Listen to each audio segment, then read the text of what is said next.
Bueno, aquí tenemos un potenciómetro de 10 kilo ohm y tenemos un multímetro digital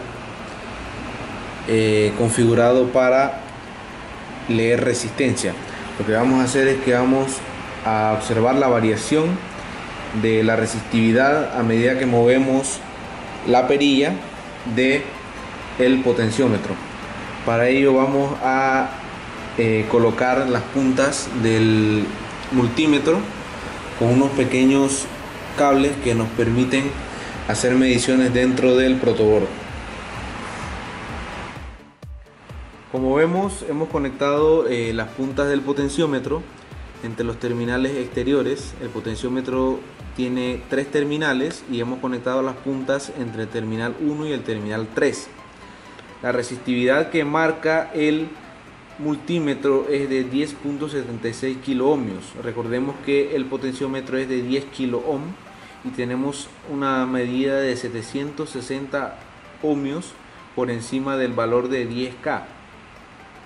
Esto se debe a que estos dispositivos poseen una tolerancia un poco alta, más o menos un 20%. Entonces podríamos obtener valores mucho más altos o mucho más bajos que el valor nominal que indica el potenciómetro.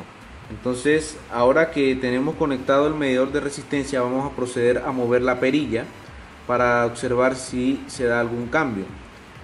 Vamos a mover la perilla hacia la derecha y vemos que no se da ningún cambio significativo en la resistencia marcada por el multímetro. Lo voy a regresar a la posición original y una vez más se observa que no existe ningún cambio significativo. Esto se debe a que hemos colocado las puntas entre los terminales exteriores y no entre dos terminales consecutivos.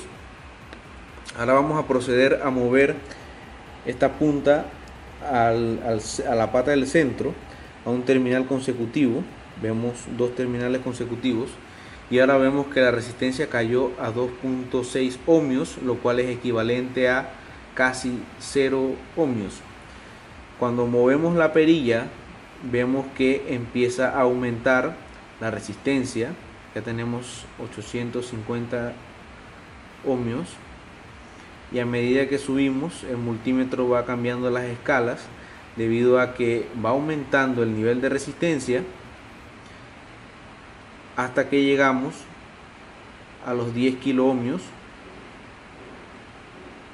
que es la resistencia máxima.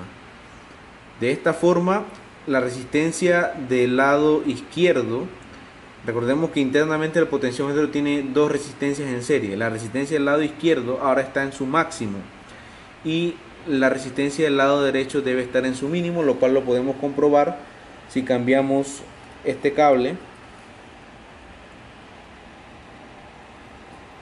a la derecha y vemos que la resistencia del lado derecho está efectivamente en su mínimo, el cual es aproximadamente 7 ohmios. Si volvemos a mover la perilla, observamos cómo vuelve a crecer la resistencia ahora en el lado de la derecha.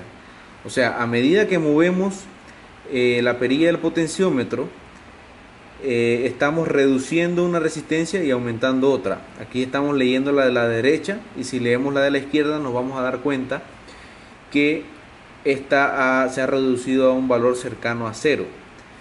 Si colocamos la perilla en una posición media aproximadamente de 5 kilo ohmios, veremos la misma cantidad de resistividad en ambos lados.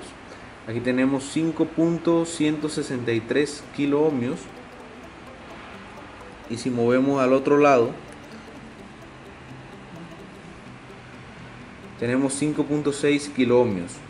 Recordemos que no tenemos 10 kilo ohmios exactos, por lo cual 5 kilo ohmios no es precisamente la mitad de la resistividad de este potenciómetro, pero se comprende el concepto, donde al mover la perilla reducimos una resistencia y aumentamos otra.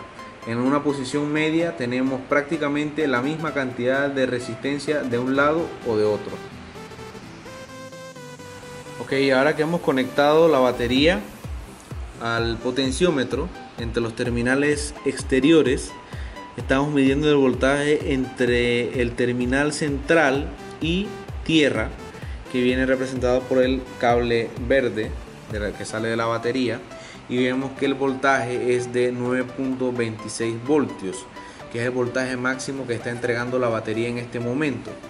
Sin embargo, si movemos la perilla,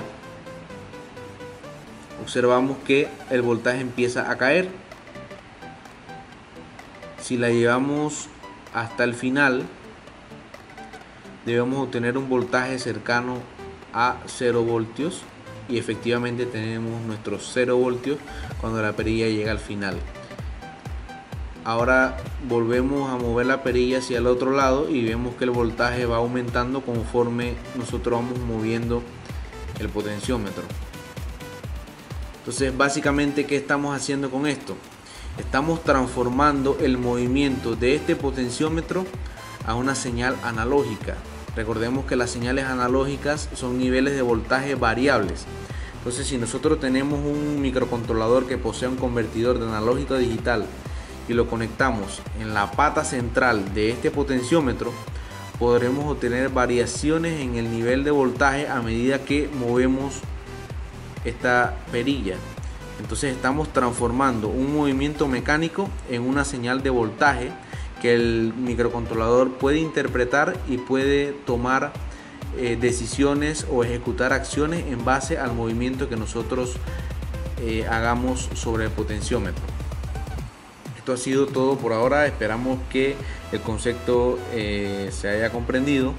Y bueno, ya saben, cualquier duda siempre estaremos disponibles para ustedes en la sección de comentarios. Muchas gracias.